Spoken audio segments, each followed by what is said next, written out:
भाजपा प्रत्याशी सांसद डॉक्टर महेश शर्मा का दनकौर क्षेत्र में आज कई गांवों में कार्यक्रम था जनसंपर्क का। तो वह चचूला गांव पहुंचे जहां उनका जोरदार स्वागत किया गया।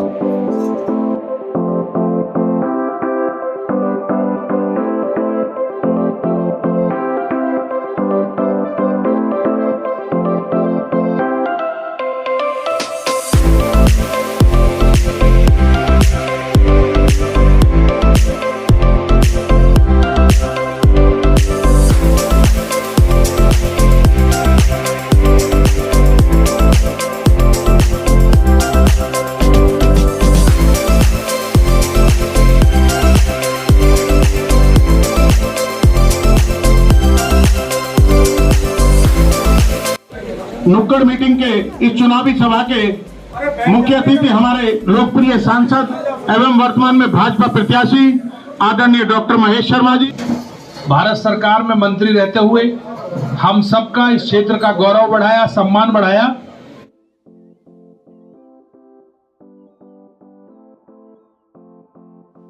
दो 2024 का बिगुल बज चुका है और आदरणीय डॉक्टर महेश शर्मा जी जो कि भारतीय जनता पार्टी ने जिन्हें 5वीं बार प्रत्याशी बनाने का काम किया है, उनके लिए अपने पूरे आशीर्वाद के साथ आने वाली 26 तारीख में मैं आपसे अपील करता हूं कि आने वाली 26 तारीख में अपना आशीर्वाद के रूप में एक एक वोट देकर उनको विजयी बनाने का काम करें।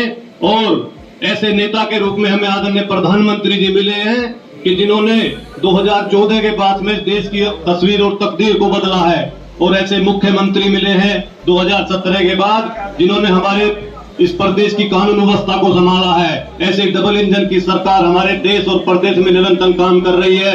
और ऐसे नेता के रूप में, हमारे सांसद के रूप में ऐसे हमें नेता मिले हैं जिन्होंने इस गौतम बुद्ध नगर को पूरे विश्व में पहचान बनाने का काम किया है। एक जेवा एयरपोर्ट देकर आप सबने उनको आशीर्वाद दिया, आपने प्यार दिया।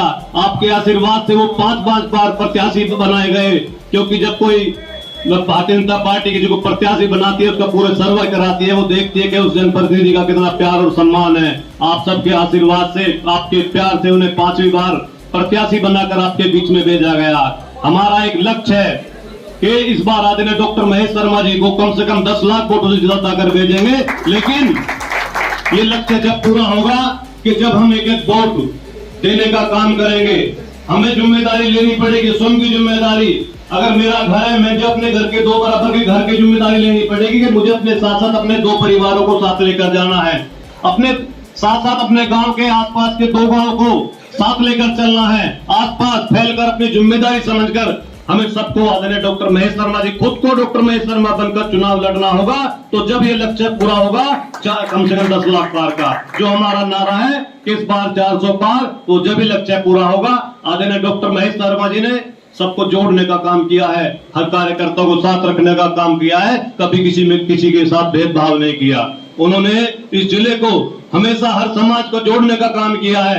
आज हमारा फर्ज बनता है कि ऐसे जनप्रतिनिधि, ऐसे सांसद जिन्होंने हमारे इस जिले में गौतम बुद्ध नगर विकास कार्यों में इतने आगे पहुंचाने का काम किया है। और सबसे बड़ा काम जो हमारे आने वाली पीढ़ियां भी याद रखेंगी, हमारे युवा साथी याद रखेंगे, हमारे आने वाले युवा याद रखेंगे, जेवर एयरपोर्ट उन्होंने लाने का काम किया है। अगर वो मंत्री ना होते, वो सांसद ना होते, तो एयरपोर्ट आना इतना आसान नहीं था। इसलिए मेरा आपसे सबसे अपील है कि आने वाली 26 तारीख को एक एक वोट देकर आदरणीय डॉक्टर साहब के लिए अपना वोट दें और अपनी स्वयं की जिम्मेदारी लें। मेरा खासकर युवा साथियों से निवेदन है कि वे सुबह सुबह उठकर सबसे पहले अपना वोट डालें, फिर हमारे बड़े बुजुर्ग बैठे हैं उनका वोट डलवाएं, अपनी हमारी माताओं बहनों का वोट डलवाएं और आदरणीय डॉक्टर साहब के हाथों को मजबूत करें, आदरणीय प्रधानमंत्री जी के हाथों को मजबूत करें, ताकि हमारे प्रधानमंत्री जी 3री बार शपथ लें तो हमें भी गर्व होना चाहिए कि मेरी एक वोट का योगदान उसके अंदर है। मेरा खान के बेटे को आपने वहां पहुंचा दिया जिसकी कल्पना मैंने कभी करी भी नहीं थी।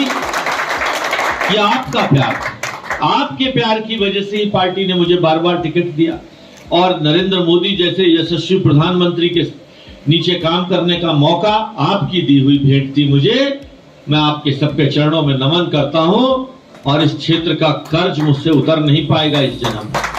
जितना इस क्षेत्र ने मुझे दे दिया है, मैं उस कर्ज को उतारने का प्रयास कर रहा हूं। ये सब हवाई अड्डा, ये बिजली घर जब थे ना, जब आपने सांसद बनाया, मैंने भी प्रयास किया। संजू भाई मैं घर बैठे यहाँ प्रयास किया कि जब यहाँ विषय आया ग्रेटर नोएडा में एक म्यूजियम बनने का, तो वहां यह विषय था कि लोकल का इतिहास लिखा जाना चाहिए।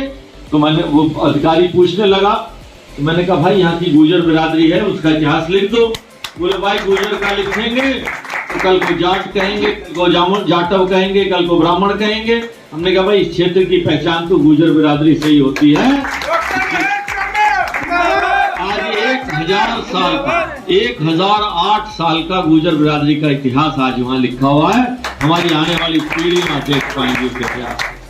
साथियों, मेरे बुजुर्गों, आज देश का चुनाव है, किसी सांसद और विधायक का चुनाव नहीं है। ये देश के भविष्य का चुनाव है, देश के आने वाले 50 सालों के भविष्य और भाग्य का चुनाव है।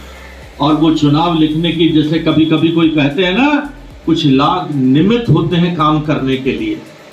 ऐसा एक प्रधानमंत्री नरेंद्र मोदी हमें मिला है, जिसके जिम्मे राम मंदिर बनाना भी था, जिसके जिम्मे बाबा विश्वनाथ का मंदिर बनाना भी था, जिसके जिम्मे धारा 370 हटानी भी थी, और जिसके जिम्मे एयरपोर्ट लाने और बिजली घर लाने का काम भी उन्हीं के थ्रू होना था। साथियों, ये ऐसा प्रधानमंत्री बार बार नहीं मिलता है। एक बाप के रूप में, एक दोस्त के रूप में, एक मास्टर के रूप में, एक ऐसे प्रधानमंत्री ने जिसकी हर वक्त दिमाग सिर्फ और सिर्फ देश के लिए काम करता है। अमेरिका, चीन जैसे देशों से हम आंख छुपा कर बात करते थे, आंख झुका कर बात करते थे। आज हम आंख में आंख डालकर बात करते हैं। ये ताकत हमें नरेंद्र मोदी ने दी है। ऐसे प्रधानमंत्री की पहचान आज वर्ल्ड के नेता भी करते हैं, विश्व के नेता भी ये मानते हैं कि नरेंद्र मोदी का जो हनक और खनक है, आज विश्व के नेता भी उस हनक और खनक को मानते हैं। और हमारा सौभाग्य है कि हमारा प्रधानमंत्री नरेंद्र मोदी, हमारा नेता नरेंद्र मोदी है। उनके सामने जो लोग खड़े हैं वो कहीं दूर दूर तक दिखाई देते नहीं, उनको हम परख भी चुके हैं। चाहे वो मायावती बहन जी हो, चाहे वो अखिलेश यादव हो, आपके पास आएंगे लोग बाग, जात बिरादरी की दुहाई देंगे, रिश्तेदारी की दुहाई देंगे, भेंट भी मांगेंगे। भेंट भी दे देना, दुगनी करके दे देना, चार गुनी करके दे देना, लेकिन उनसे पूछ लेना